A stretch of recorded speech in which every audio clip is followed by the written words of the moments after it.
Hello everyone! Today we are taking a look at scrolls. So what the heck is scrolls? Alright, I've been following this for a bit, yeah? Ever since I heard that Mojang was making a new game. Now, Mojang are the people, or Mojang if you prefer, but I think Mojang sounds better. Mojang are the people very famous for making Minecraft. Now, everyone has their opinion about Minecraft. I personally think it's okay, but only if you mod the crap out of it, and the console versions are horrible. But I refuse to do Minecraft content for this channel because, well, I don't want to. But other than that, I don't have a problem with it. It's just that it tends to have one of the worst audiences ever, and I don't want to attract those kind of people to my channel. That's just how it is. I mean, I'm not gonna lie about that. That's just how I feel. But they're making a new game, and this is it. They're making other games too, such as Cobalt. But this is in beta right now. You can buy into it. I believe it might be oh, no, I don't think the price is going to go up for a while. But you can just buy into it, and you get access to the game.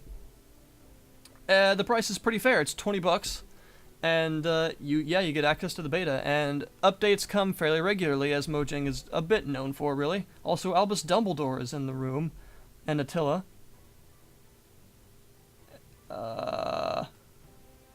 Lord Shadow Sage. He is extremely edgy, probably about 14. Pinkie Pie, who should probably just be thrown out of the door, and Poop Wiener, who is obviously the best among us all. So, yeah. Don't let that discourage you, though. Let's just get into it. It's basically a CCG, but it's something else too, and we'll get into that in a minute. So, here we go. Here's the store. You'll be spending some time here. You can buy scrolls. Now, scrolls are cards, essentially. That's just how it is. So, as you can see here, I have gold, and I have this currency, which is shards. Now, this is a microtransaction-based system, which I'll explain in just a few minutes. But, for now, let's talk about gold. You get gold for winning, losing, just by playing. This is, your classic experience, or whatever you want from, like, a free-to-play game. Which this might end up being, I think.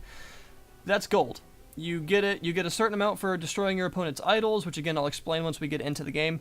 For winning, for losing, for the game time played, and you get gold for participating. So you can use gold to buy scrolls. Now, as you can see, this is the main way you're going to be getting new cards for your deck, and you can only get these with gold, not shards. So you can't pay real money for these scrolls. So you can just pay 100 for a random scroll, or 1,000 for a pack of 10. Oh, I didn't mean to buy that. Oh well. Let's see what we get. Bunch of order stuff. Vengeance Veil. I actually didn't mean to do that, but that's okay. I meant to click that, but I wasn't paying attention. That's fine. A Dust Runner. Awesome. Actually, a Dust Runner is awesome. I've been wanting one of those. Another Destroyer. That's pretty cool. A Bunny. And some Waking Stones. Alright, and that's how it works. And of course they have rarities, etc., etc. And you can also spend a bit more to get a scroll of a particular deck type. Now these are a lot like the colors of Magic the Gathering, the colors of mana. I'll be referring to MTG a lot because that's a CCG that I know and love. I love Magic. So order, the blue order is a lot like the human and synergy theme of white and Magic with the board control, like counterspells and pushbacks, and card draw of blue. Growth is a lot like green, with creatures that synergize with each other, that start off weak but get stronger and stronger and stronger as they build up, and with some other big creatures with some potent abilities. And energy has a lot of direct damage and fairly strong creatures that aren't necessarily the fastest thing, so it's a lot like red in Magic. Now, they're bringing in a fourth, which might be the last, which is purple, and it's called Decay. Now, that's what I'm really excited for, because what it looks like is going to be a lot like black from Magic the Gathering, which is my favorite mana color in Magic. I use mono black decks all the time. It's my favorite one, so I'm really excited for Decay, and I hope it comes in soon. So yeah. You can choose one of these when you start the game, and you get these pre-constructed decks. So obviously I've got the energy one. It is 50 different scrolls pre-constructed. This is a good starter. You'll pick one of these when you start the game. And you can either buy them for gold or shards. And now you'll also see these. These change by day. These are a random assortment of 6 cards that you can buy with money or with shards. So the main way you're going to be supplementing your decks is this, and you can only get this with gold. But this you can use real money for if you wish. A new Thunder Surge would be nice. I think I'll get that with shards. A Quake. Ooh, that's a pretty cool growth card. A Mangonel. Overdrive. Overdrive comes into play, beginning of its following turns. The turns is dealt 2 damage. Huh. Interesting. Basically, it makes a structure act, like, almost instantaneously, but hurts it. Alright, I see. So there's also this. You can sell ones that you don't want for gold. So I'm going to sell all of these that I just got that aren't energy, because I'm only using energy right now until I can get decay. So I'm going to sell all of these, and I'm going to get 300 back. So I spent 700, basically, for a couple of cards. Let's go to the deck builder. This is what the deck builder looks like. So I've got my main deck here, and it's 57 scrolls, which is a bit high. You recommended about 50, but this one's a bit more flexible. So I'm going to go ahead and add in Thunder Surge and the Dust Runner. Look at this thing. When Dust Runner deals damage to a creature with 3 or less health, that creature is destroyed. That is cool, and it's ranged. Weak, but the cooldown isn't bad. And we'll talk about those mechanics as we go in. Now, I should be taking out a couple of things. I think I'll take out... I'll take out one of the Hellspitter Mortars. Probably... Magma Pack is cool, but... I'll take out Metal Heart. So, there we go. That's not too bad. Yeah. And we'll save it. There we go. So, as well as being a CCG, this game is also a hex-based strategy. I know that sounds extremely weird, and it's really, really freaking cool. So let's just get into one of these matches. You can play multiplayer, obviously. I'm very low ranked because I've only played a couple of games, and I've only won even fewer. But right now we're going to do these. This is what you'll be doing a lot. I recommend you do the tutorial just in case, and then you can go to the trials. This is where you get a lot of gold to help supplement your deck. Now, these trials are pre-built matches against AI. And they go all the way to some really hard stuff like Stormy Weather, which is difficult. Alright, so this one, Men-at-Arms. You've been settled in a local tavern for longer than anticipated. As a result, you've spilled dregs over a hirsute military type, and he's not amused by your mishap. The infantryman makes an aggressive comment about the cut of your jib, and you reply with an incoherent mutter. Seconds later, he drunkenly calling the souls of his brothers. It's on. So... this one is different because the idols, which is what you have to destroy to win, even in multiplayer matches, you have to kill 3 idols. Like, the players, like say in Magic, they aren't actual people in the game. Idols are what you attack.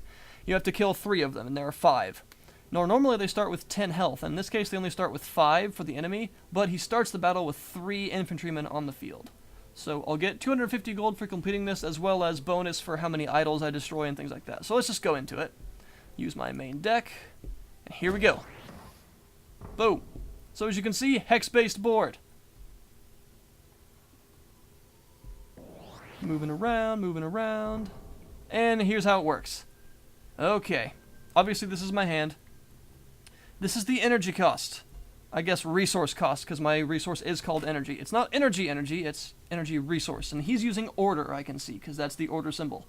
So this works like, say, the WoW TCG or Shadow Era, which is that you have to sacrifice cards for resources. So I'm going to sacrifice Rigged for a resource. I can't cast too much right now, but I can put a Copper Automaton on the field. Now, this is interesting. It's basically a suicide bomber. It rushes forward after 1 turn. This is the cooldown of how many turns it takes before it acts, and it does 4 damage when it blows itself up.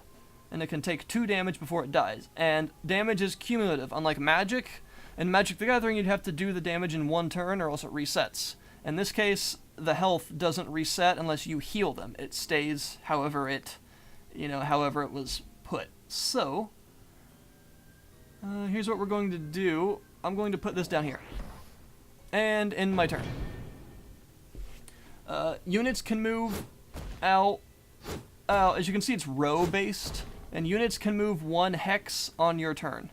Unless there's a card that says otherwise, obviously. Alright, I'm gonna get rid of the tick bomb, I think. And I'm not gonna be able to do much, really, but as soon as I end my turn, this is going to rush forward and do 4 damage to that, and almost kill it. I could move it to any of these. I could move it here and make it kill that guy instead, but I don't really see the need to do that, so I think I'm just gonna let it tick over and... boom. Kind of getting how this works. You sort of seeing. It's actually very intuitive. It's really cool. So here we go. All right, I pulled a tool initiate, but do I want to use that? What's fury? That's handy, but no. I think. I really need to sacrifice for resources. That's really handy, but I think I'm going to get rid of it and put my tool initiate up here. Now the tool initiate is the activatable abilities in this work differently. Instead of like paying a resource, some of them do require you to pay a resource, and some of them require the cooldown of the unit to be at 0, and then you can use it. In this case, it can power up some structures. Now, energy is based on a lot of structures like mortars and artillery pieces and things. So I'm gonna go ahead and get him out. Now he's got a cooldown of 2, so I don't really want to put him on any of those guys because they will kill him before he gets to act. Even though I do want that to not be taking so much damage, it's going to take 6 damage, so it's only going to leave it with 2 health, but I'd rather him be able to blow that up. So that's what I'm going to do, and we're going to end my turn. He's going to act a bunch. The order is difficult for me to deal with as energy because it has an overwhelming amount of creatures that tend to act fairly quickly, and some creatures that build each other up to ludicrous degrees. Ooh, I did get Thunder Surge, though, which is really useful against Order, but it costs a buttload. So, what I'm going to do is sack Fury in order to cast a Clock Library. Now, the Clock Library is a good structure because it's got 5 health, so I can use it to defend against things. But, if its timer goes down after 4 turns, the Clock Library blows itself up, and I draw 3 scrolls, which is very handy. So, they will kill it. And since it's a structure, it's immobile, unless I use a card to move it. So what I think I'm going to do is put it up here for now. And it'll help defend that. If it goes down before it gives me scrolls, so be it, but it'll block 5 damage. So that's better than nothing, and let's continue on.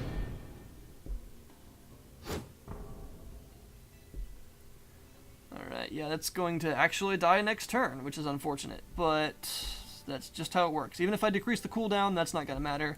I'm going to sack for scrolls. Now, you can do this too. You can sacrifice a card for 2 scrolls if you want, which is what I'm going to do because I'm in need. Alright, plating. That's actually really useful. Plating will make it to where the next hit on the target doesn't damage it. So, I'm going to use that on this to increase its survivability a bit. And then I'm going to go ahead and use plating on this guy as well, just in case they decide to move 1 down and attack him, because they could kill him. So, there we go. That's going down. There's nothing I can really do about it, but that is also going down. So, let's do it. Boom. Alright. See, I got 10 gold just for blowing that up as well. That's going to be added to the total I get at the end. Alright, so that only took 1 damage, and it should have taken more, so that's nice. He is going to kill it right now, but that has blocked a significant amount of damage. I need to get rid of one of these Gravelock Elders and get something more useful. Ooh, there's the Dust Runner. Alright. So here's what's going to happen. He's got 2 attack, he's got 3 health. So I could move him up there, and he's not going to get killed from that. So that's what I'm going to do. And then I'm going to put the Dust Runner down here. What this is going to allow me to do is potentially wait for his cooldown to go out, then move him up. So to keep him out of the line of fire while his cooldown is going, and then move him up in order to maybe kill something. So let's do that and hope for the best. I have real problems against Order oftentimes. What does that do? Oh, it makes my people move around. That sucks. Well, that's no good, really, but alright. So, here's what's gonna happen. He's gonna act, he's gonna act, he's gonna act, he's gonna act. That's not good. I could kill that guy and prevent him from... No, I couldn't, because he's got 4 health. So, that's not gonna happen. Well, that sucks. It will kill him, though, which is okay. I'm alright with that. So, I'll keep him there for the moment. To destroy him. And keep him in the way of that one. And then I'll use this tick bomb for resources. And put out a Gravelock Elder. Which is pretty powerful with other Gravelock creatures, but I don't have any of those out right now. But it does have 5 health and 3 attack and only 2 cooldown, which is pretty nice.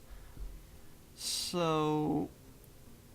I could put him there, but I think... Well, that's not the worst idea. I think I'll put him here. Here we go. That might have been a stupid idea, but I don't want to be taking damage on my statues there. That's no good. He's going to just attack the idle spot, which is fine, because it's not doing anything to me. Alright. That's nice. So here's what I'm going to do. Sack that for resources and use Thunder Surge. So everything connected to a unit will receive 2 damage. These guys are in a nice cluster here. So I do this, and since they're all adjacent to each other, it will hit all of them. Here we go. Boom! Yeah, very effective. It did kill a little bit, but otherwise it reduced their health massively, so they're not going to be doing much, really. If I move him up there, he'll kill him, but that will kill him next turn, because he's only got 2 health, so I don't really want to do that. But he is going to attack next turn, so... Poop. That's unfortunate. I don't really know of a way to prevent that from happening. If I move... I don't want to move him, even though I really want him to attack. Crap. Alright, you know what? I'll take that hit of damage there. Dust Runners are cool, and I don't want to waste them. I'm going to put out a Mangonel, which, as you can see, it's going to attack those 3 squares. Ooh, an Ether Pump. That's useful. It does 1 damage to all of the enemies, and since most of them are in 1 health, it will kill just about everything. And it acts as a structure that can help defend stuff. So, here's what we're going to do. I'm going to put the Ether Pump right up here. So he's going to attack, 3 damage, he's dead. He has 2 damage. So that 2 damage could bleed through, or I could move him. No, I think I'm going to keep them both there for now, since all those guys are going to act. I don't want to be in their line of fire immediately, so... There we go. That worked out alright, I think. I don't have to move him yet, because that's not going to act yet. And they're going to keep attacking that useless spot, which doesn't get them anything. Alright. I really want that to go off, though, so... Poop. Alright, well, here's what's going to happen. I'm just going to move him up. Screw it. And... if I keep him there, he can kill that. Move him up there. And summon up a Gun Automaton, which has a nice ranged attack in front of him. And there we go. Boom. Kills him, unfortunate, but that allows that to go off very soon. A Gravelock Raider, which isn't bad because it will power him up even more. So... that's only 2 damage. Yeah, let's do it. Put him up there. Go ahead and sacrifice this for cards. A useless contraption. These are not useless at all. These act like walls and can help protect stuff. And I want to keep this protected, so there we go. It can take 4 damage before it goes down. Also, I do have Concentrate Fire, which allows a ranged or artillery piece to attack twice in a row. He is ranged, but he doesn't really need that because he's going to kill that in 1 hit. So I'm going to save that for now. Boom! And now I'm in a good spot because I only have to destroy 1 more of his idols to win. And that hit nobody. Alright, that's just about going to clear the board when it goes off, honestly. I can burn that to kill it, and if I do that, that will completely clear the board, so that's what I'm going to do. Burn that, dead. And if you kill a thing with burn, you get to draw a scroll. So, sacrifice that. Nothing I can use, but a cannon automaton would be nice. However, I have a feeling I'm not going to need it. Keep him there, keep him there. Yep, that's all fine and dandy. Let's do it. Yeah. Yep. Board is mine. Ooh, Night Scholar. Those guys are powerful.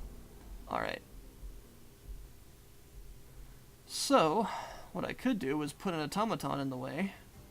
That would be interesting. That would go off first, but it wouldn't kill it. Huh. Especially if I used to concentrate fire on him. Ow. It would kill it, though.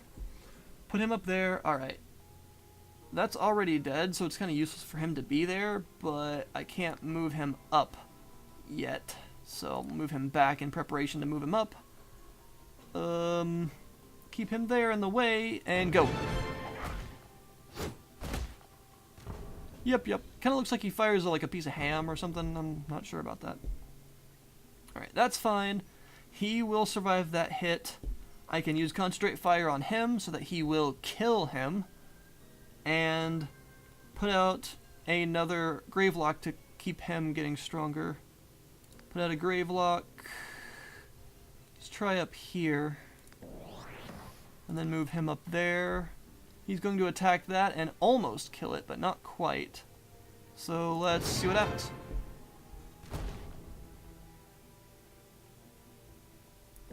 Flip. Oh, that sucks. Well, that does allow him to hit that, but honestly, it's not the biggest deal. I'll just move him back. I'm pretty sure I win now. That's going to do damage. Hang on, that is 1 health, so I could move this guy up here, and that will kill both of those, which will give me extra gold. And, just for looks, we're going to put out a Hellspitter Mortar. These things attack a random square, but do a ton of damage if they happen to hit. And we'll go ahead and put out a Catapult of Goo right in the middle, because I think it's funny. And now I win, it looks like.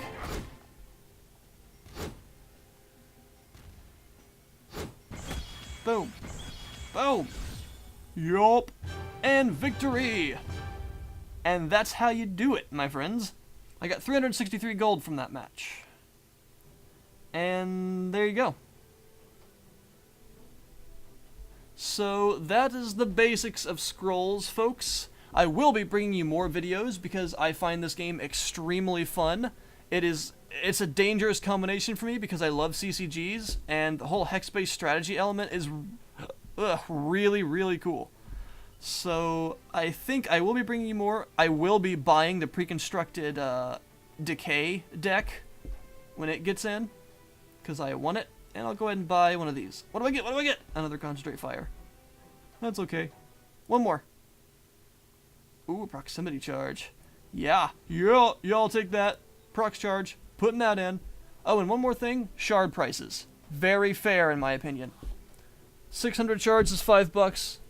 $13.50 for 10. It's essentially like 100 shards for $1, but you get bonus. And a full 2,900 for only $20. And as you can see, the most expensive things you can really buy are these precons and the avatars, which are 500. So, yeah, in my opinion, that's actually a really fair price and is not predatory pricing at all. For instance, they could make this 400 shards or like 450.